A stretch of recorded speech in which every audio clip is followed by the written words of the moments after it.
Oke, kalau mendengar istilah pajak, saya rasa itu nggak asing lagi dong untuk kita dengarkan. Itu kan udah familiar ya. Jadi, pernah nggak sih kamu tuh bertanya-tanya kemana pajak yang kita bayar secara rutin? Apakah itu pajak kendaraan, bumi dan bangunan, or whenever? Tapi kemana gitu? Jadi di sini kami dari kelas 11 IPA 1 kelompok 1 akan membahas mengenai perpajakan dalam pembangunan ekonomi. Jadi, without any further ado, just let's about to go down. Tapi tunggu dulu dong, masa nggak memperkenalkan diri, ya nggak sih? Jadi, di sini kami akan memperkenalkan diri dulu. Karena katanya kan nggak sayang maka nggak kenal, kebalik ya, nggak kenal maka nggak sayang. Tapi yang ini kok udah kenal tapi nggak sayang-sayang. Garing banget ya? Iya. Jadi langsung aja, dimulai dari Mimin dong tentunya.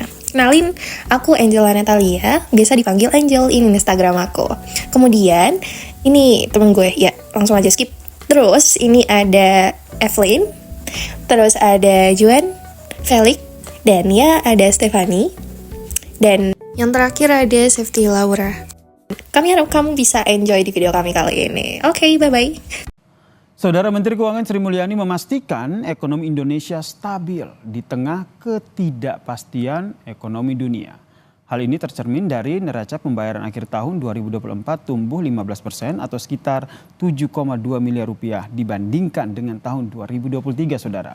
Begitupun juga dengan neraca perdagangan pada Januari 2025 yang masih surplus 3,5 miliar rupiah.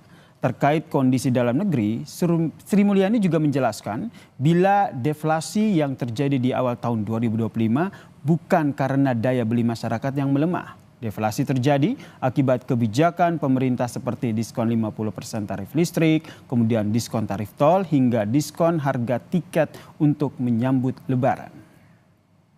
Setelah menyaksikan video yang tadi, langsung saja kita ke pembahasannya dalam 3, 2, 1.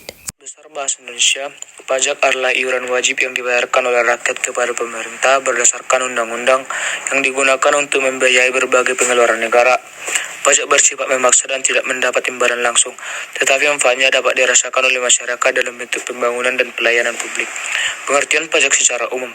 Pajak adalah kontribusi wajib yang dibayarkan oleh individu atau badan usaha kepada negara berdasarkan undang-undang, tanpa imbalan langsung dan digunakan untuk membiayai pengeluaran negara, guna kesejahteraan masyarakat serta pembangunan ekonomi. Kemudian kita akan membahas mengenai fungsi, manfaat, dan tarif pajak. Nah, fungsi pajak yang pertama sekali itu ada fungsi anggaran atau budgetary, yaitu yang dimana pajak ini merupakan salah satu sumber penerimaan pemerintah untuk membiayai pengeluaran rutin atau simpelnya itu pengeluaran dalam APBN kita. Misalkan dalam pembangunan jembatan ataupun jalan raya. Selanjutnya itu ada fungsi mengatur atau regulating, yang dimana pajak tersebut itu digunakan sebagai alat kebijakan pemerintah untuk mencapai tujuan tertentu. Jadi fungsi mengatur atau regulating itu bisa digunakan dalam 3 hal. Ada alat protection atau perlindungan, alat stabilization atau stabilisasi, dan ada alat redistribusi pendapatan. Kemudian kalau manfaat pajak itu tuh simpelnya hasil apa yang akan kita dapatkan ketika pajak tersebut kita bayar secara rutin. Nah, misalkan seperti pembangunan yang merata, infrastruktur jalan raya yang sudah bagus di pelosok-pelosok, dan juga ada subsidi pangan dan juga bahan bakar minyak. Selanjutnya kita akan membahas mengenai tarif pajak. Tarif pajak itu terbagi atas 4 jenis. Ada tarif pajak proporsional atau sebanding, kemudian ada tarif pajak tetap, tarif pajak degresif, dan ada tarif pajak progresif.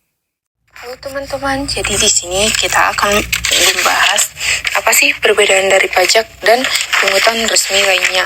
Kita akan membahas mulai dari definisinya, dasar hukum, ciri-ciri, penggunaan dana, dan contohnya. Oke, langsung saja ke definisinya.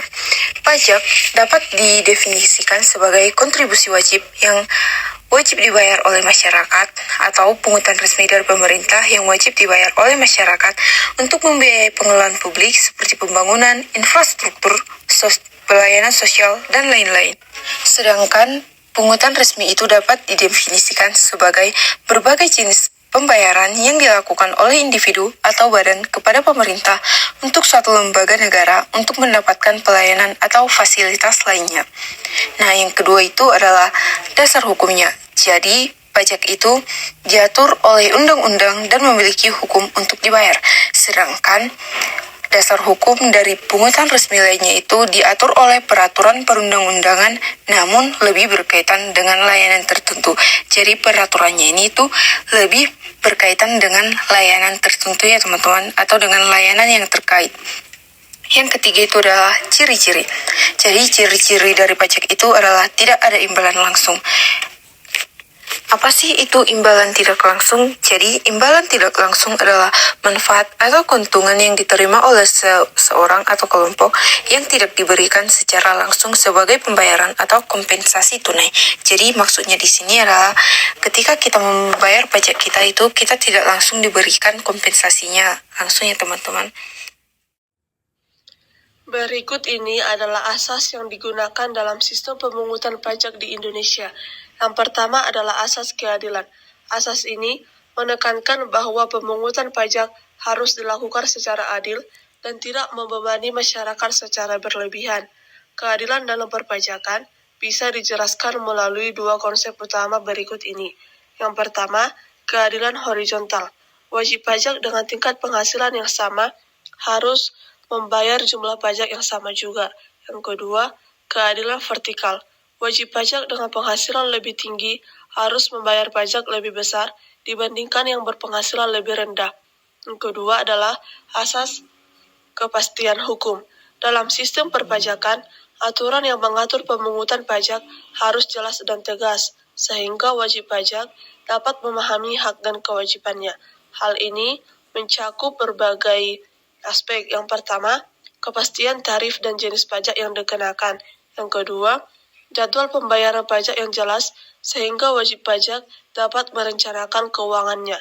Yang ketiga, aturan yang tidak berubah-ubah secara mendadak sehingga menciptakan stabilitas ekonomi. Yang ketiga adalah asas kemudahan.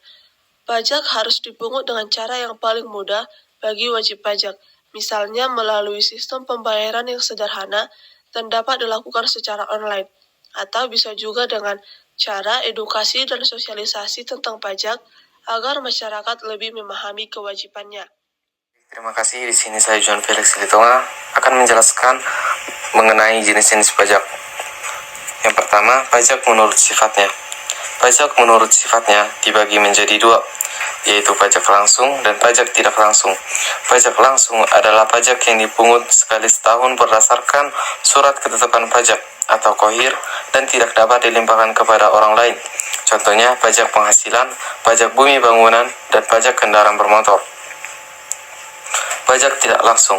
Pajak tidak langsung adalah pajak yang dipungut setiap terjadinya transaksi tanpa adanya surat ketetapan pajak dan dapat dilimpahkan kepada orang lain.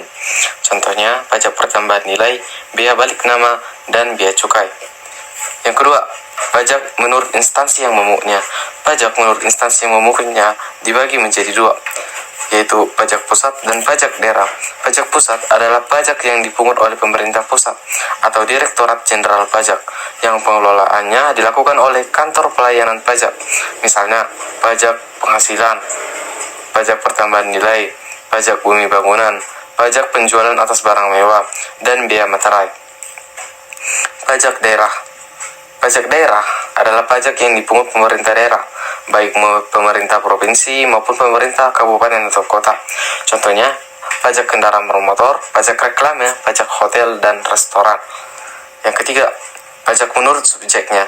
Pajak menurut subjeknya juga dibagi dua, yaitu pajak orang pribadi dan pajak badan. Pajak orang pribadi adalah pajak yang dikenakan bagi seseorang atau seseorang yang wajib pajak, seperti pajak penghasilan. Kemudian pajak badan. Pajak badan adalah pajak yang dikenakan pada sebuah badan usaha atau organisasi. Contohnya sebuah PT, CV, atau yayasan. Yang keempat, pajak menurut asalnya. Menurut asalnya pajak bisa dibagi menjadi dua. yaitu pajak dalam negeri dan pajak luar negeri. Pajak dalam negeri adalah pajak yang dipungut kepada setiap warga negara Indonesia yang juga tinggal di Indonesia dan memiliki salah satu objek pajak, misalnya sebuah badan usaha atau dia juga memiliki sebuah penghasilan atau kendaraan bermotor. Kemudian pajak luar negeri. Pajak luar negeri adalah pajak yang dipungut kepada warga negara asing yang memiliki usaha atau penghasilan dan tinggal di Indonesia. Terima kasih. Sistem pemungutan pajak di Indonesia. Sistem perpajakan di Indonesia memiliki peran yang sangat penting dalam pembangunan negara karena pajak menjadi sumber utama pendapatan negara. Sistem pemungutan pajak di Indonesia diatur oleh berbagai perundang-undangan dan menggunakan beberapa metode pemungutan pajak untuk memastikan kepatuhan wajib pajak.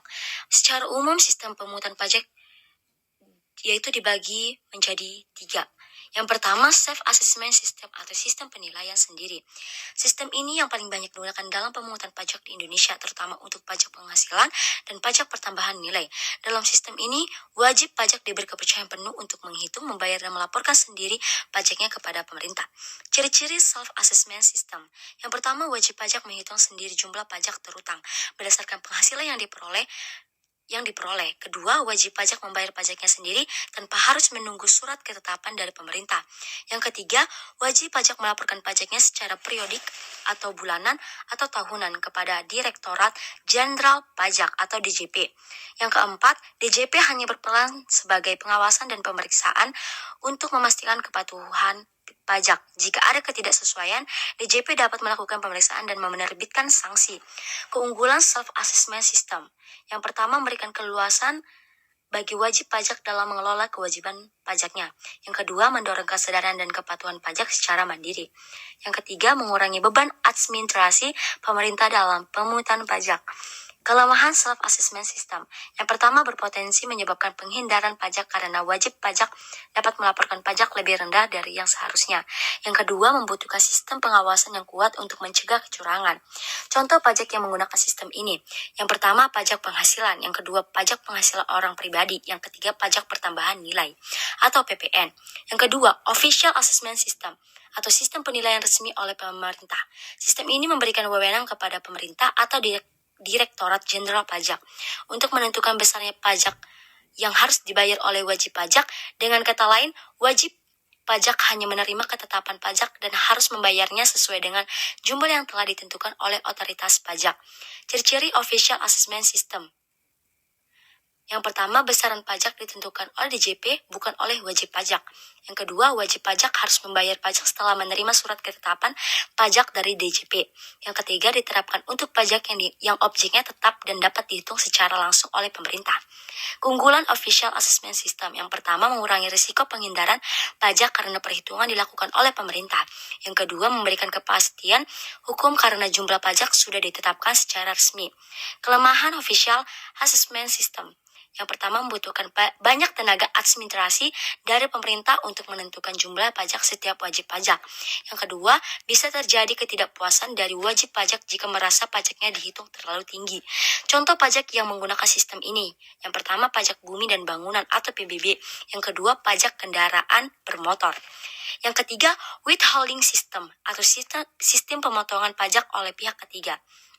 Dalam sistem ini, pemungutan pajak dilakukan oleh pihak ketiga yang bertindak sebagai pemotong atau pemungut pajak sebelum wajib pajak menerima penghasilannya. Sistem ini diterapkan untuk memastikan bahwa pajak langsung dipotong sebelum sampai ke wajib.